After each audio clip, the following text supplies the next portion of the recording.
আমার শ্বশুরবাড়িতে কোনো আনন্দ অনুষ্ঠানই হতো না। জন্মদিন, বিবাহবার্ষিক কোনো পুজো আচ্চা কিচ্ছু হতো না। সেই জন্যে আমি ওই বাড়িতে কোনো অনুষ্ঠানই করতে পারিনি।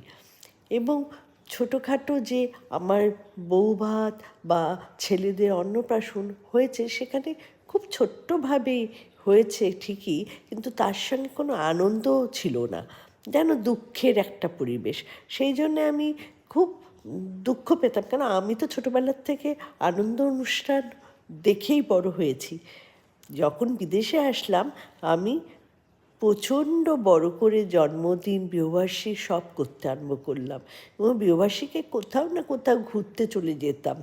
জন্মদিনটা নানান ধরনের রান্নাবান্না করে আনন্দ করতাম। এইবার তো একদম অন্যভাবে কাটালাম, জন্মদিন থেকে বিবাহবার্ষিক অবধি। হোটেলে থেকে খাওয়া দাওয়া করে, নাচ গান করে